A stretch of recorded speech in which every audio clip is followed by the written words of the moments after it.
Fox 5 and Hot 97 present Street Soldiers with Lisa Evers. I'm so glad you're joining us for this episode of Street Soldiers. We're calling it Hack Your Health. I'm your host, Lisa Evers. You know, living healthy means more than just watching what you eat and getting some exercise. It also means being able to do everything you want and enjoy it, prevent disease, and even live longer. And it may be easier to do than you think.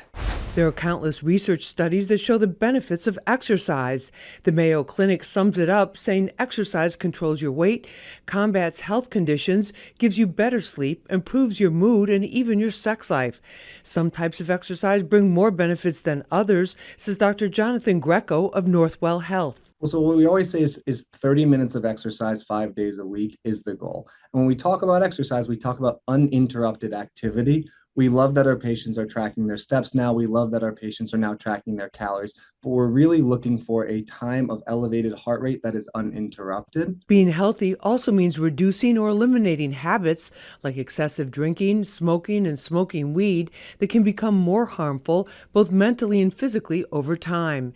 Usually a person does it to feel better, and quitting cold turkey is not realistic, but there is hope, says Dr. Mena Mirhom. You can't just stop something and expect that you're going to be all better. But what I can promise you, every time I talk to a patient about how much alcohol they're drinking or how much marijuana they're smoking, I give them 4 different options that they can replace this with. Just like exercise trends, there's a seemingly endless array of food and diet fads.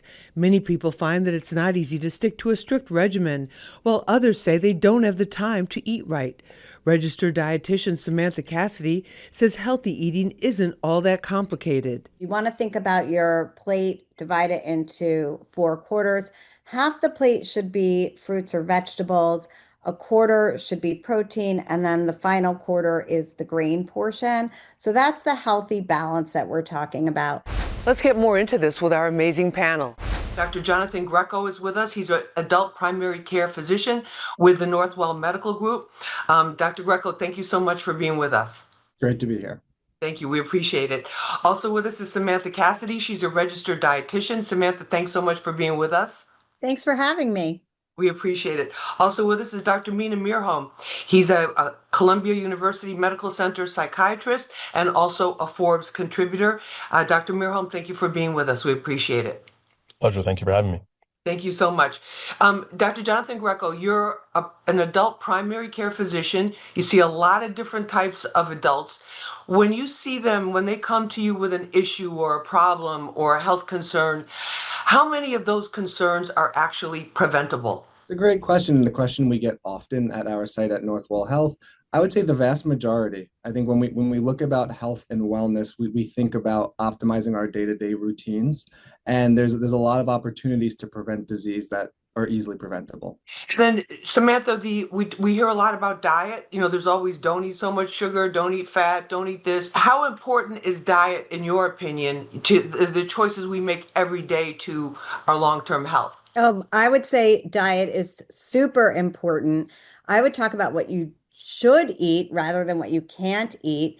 And I think the reality is that most people are missing the mark on some of those major opportunities to improve their diet. But it is one of the main things that we can control in our life to prevent disease in the future. All right, we're going to get some tips from you about what some of those things are. Dr. Mirhom, I wanted to have you on the show, on the panel with us, because you talk a lot about the physical connection to what we do, what we take in just mentally, but also physically. How important is what you ingest, that in terms of substances? Do you think we pay enough attention to that? I don't think we do. And I think that's part of the great news that I often share with the patients is that if you can take a different lens to your health and it be more holistic in terms of your overall consumption, right? Not just what you eat, but also what substance you take in, what news you take in, everything that goes in and is processed into your body and your brain impacts your health. And there is no physical health without mental health. And if you can take this all together and say, whether I'm taking a supplement or a medication or a recreational substance, all of that comes together. And there's actually great ways that we can make strides when we understand the big picture of our health, not just little pieces and bits and pieces of it that way. Dr. Jonathan Grecco, when people come to you, give us an idea, like, do you see something over and over again that, you can share with us? Yeah, so I think primary care is very seasonal in that way. So right now we're currently in cold and flu season. So immune health, medications to treat, be it a virus or a bacterial infection. But the common things that we see regardless of season is blood pressure management, sugar management, as well as weight management, ways to do that both with medications and also with lifestyle and nutrition. So a lot of those conversations really revolve around lifestyle and nutrition, as we've been talking about. Dr. Jonathan Grecco, when patients come to you and they'll say, you know what, my mom always had a problem with weight, or my dad had diabetes, my grandfather had diabetes, I'm going to get diabetes. What do you say to patients that come with that attitude? Yeah, I think with every medical disease, there is a hereditary component. But then that brings us back to the age-old question of nature versus nurture. What are we surrounding ourselves with? What choices are we making on a daily basis? A lot of times when we talk specifically about weight, when we talk about sugar, diabetes, hypertension, we frequently look at diet. If your family is eating dinner together, likely these type of diseases will occur around the dinner table as well. But we like to take a step back into the individual personalized care with which we provide all of our patients, understanding that nobody is identical. Everybody has the same genetic makeup to a certain degree, but there are opportunities to optimize the individual beyond the scope of what their family brings to the table as well. Don't go away. We're back right after this. What we know for sure is that if you want to change your mood, change your food. Samantha, you're a registered dietitian. You've done a lot of work in the whole area of sugar. Sugar is always the big demon in a lot of, for a lot of people. Is there a good way to consume sugar? The best way to consume sugar is to consume less of it. So Americans I are had a eating. feeling you were going to say that.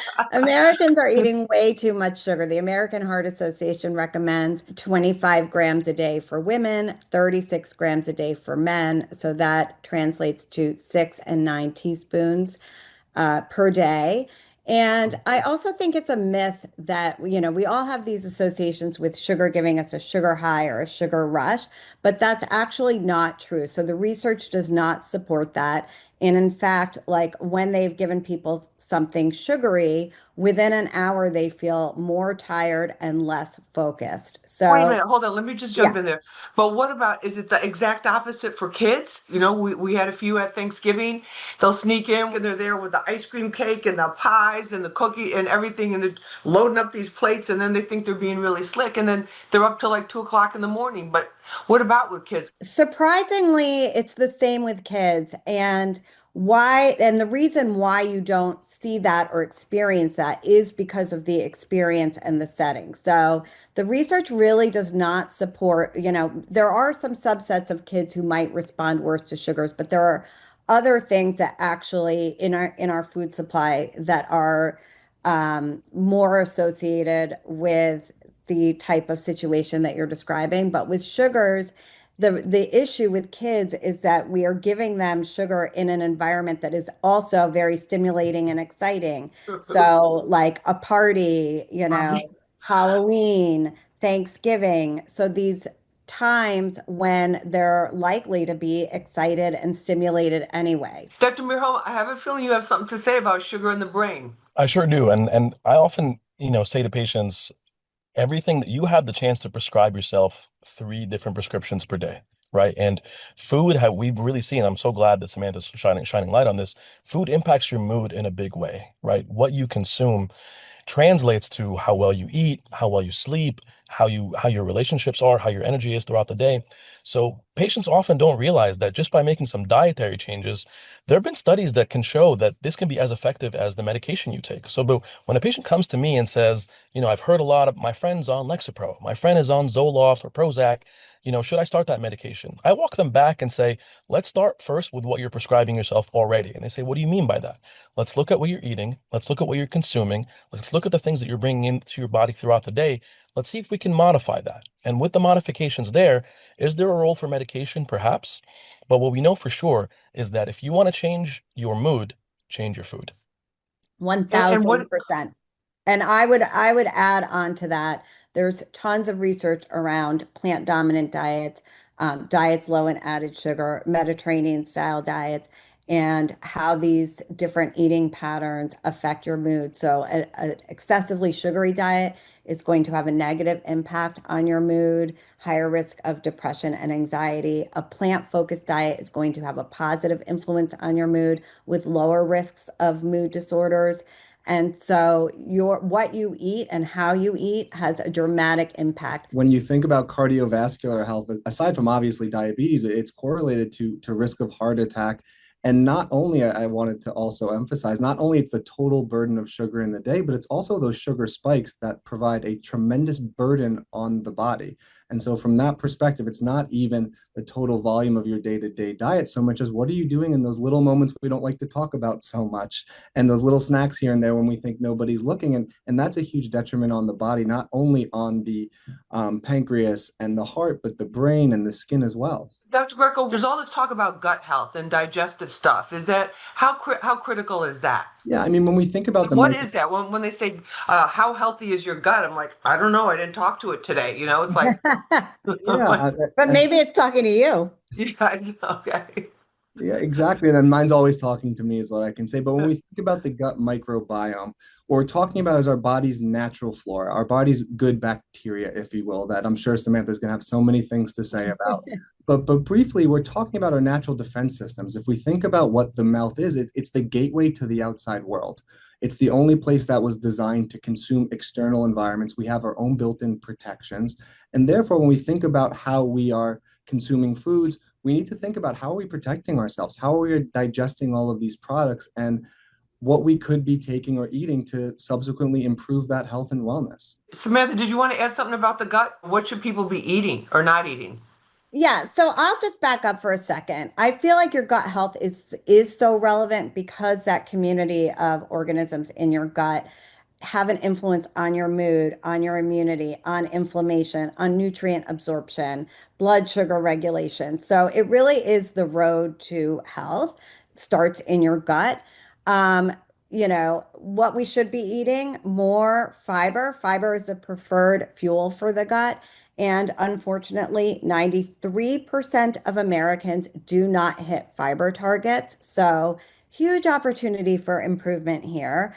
And then there is a potential opportunity for supplements too. So these are things like prebiotics, probiotics. So this is like giving yourself some bacteria that will confer a health benefit in like targeted ways. And then postbiotics. And I'll just add briefly that folks may not realize one of the most exciting advancements in psychiatry of the last 20, 30 years has been our understanding of the brain almost of the gut, which is this brain-gut connection, and realizing that the vast majority of serotonin, this chemical that we've associated with mood, that we're targeting sometimes with antidepressants, actually comes from your gut, not from your brain. So the more you can sort of have a healthier gut environment, exactly as Samantha's saying, as Dr. Grecco's saying, is this has a direct correlation with how you feel. I want to talk about something that we hear all the time, and there's surgeons that are on social media now, heart surgeons, doing these warnings about marijuana. They're like, I'm getting a 40-year-old or 45-year-old patient coming in. They've been smoking marijuana for the last 20 years, and their lungs look like like they're just charred. Dr. Mena, first of all, in terms of the physical and the mental of the chronic marijuana use, what do you think about that? What the data is pretty clear on that. What I wish I could tell patients is that everything that's natural is good for you. The reality is there are such things as poison ivy. There are things that can naturally grow in your backyard that can take you out. And marijuana is no different. And especially now with the high potency that we're in, this is not your grandparents' marijuana. It is no surprise that the cardiovascular data is clear. There was a study in 2025 that showed twice the increased risk of potentially passing away from cardiovascular disease because of marijuana. Something I see every single day, Lisa. There is not a day that goes by in my emergency room where I don't see someone who begins the high on marijuana and doesn't come down. That high can begin and last for a while, and they never realize, no one ever told them, you can have a risk of psychosis, meaning losing touch with reality as a young person. You would never want to be hearing a voice telling you to harm someone or a voice telling you to harm yourself. And that just comes from vaping high potency marijuana day in and day out. Dr. Grecco, have you had patients come to you where they're just like been chronic smokers like that for a long time? Most definitely. And what I say to everybody is please don't smoke anything, organic or inorganic. When we briefly touched on the mouth being the gateway to the external environment, the gut has acid. We have natural protective modalities such as our microbiome. Our lungs don't have an equivalency. Any form of inhalation of any smoke is dangerous to the lungs, organic or inorganic. Water Can you say vapor. that again? Can you say that again, please? No, and I would love to emphasize any form of smoke inhalation is dangerous. When we think about even a house being on fire, people don't necessarily pass away from the fire. They're passing away from smoke inhalation and Right. damage to the lungs themselves. The lungs are a very gentle organ that require very simple controlled environments to allow oxygen to enter from the external environment into our bloodstream. So no smoking is good smoking is the only kind of smoking we ever recommend. Samantha, the weight loss industry is another huge industry. What is your take on that? There's a class of drugs with their Ozempic, Wegovy, Mounjaro, and Zepbound are the main ones. They're injectables. And what they do is they help you release hormones that signal fullness. So they help with appetite regulation. And, these are incredible, incredible tools. So we have to start thinking about obesity as a disease, and it is a chronic disease that relapses. So I think we've all heard the stories of, someone we know who has lost a lot of weight only to regain it and then some. And so just like other diseases, like we have medication that treats high cholesterol and high blood pressure and GI disorders, we now have medications that treat the disease of obesity. And I think there is no shame for anybody who needs a medication to treat a medical, disease. And these are really, really helpful tools. Let's talk about sleep. Dr. Greco, you must have had patients come to you with sleep issues. About half of my patients on a daily basis have a question about sleep. And I think when we talk about sleep, we can't talk about sleep without talking about sleep hygiene. Creating an environment that is healthy for sleep, that is safe for sleep, that promotes high quality sleep. But I think the most common thing that I see with my patients when it comes to sleep is irregularity. When we think about the human nature, as we say commonly, we're creatures of habit. We are designed to do things with a certain routine in mind.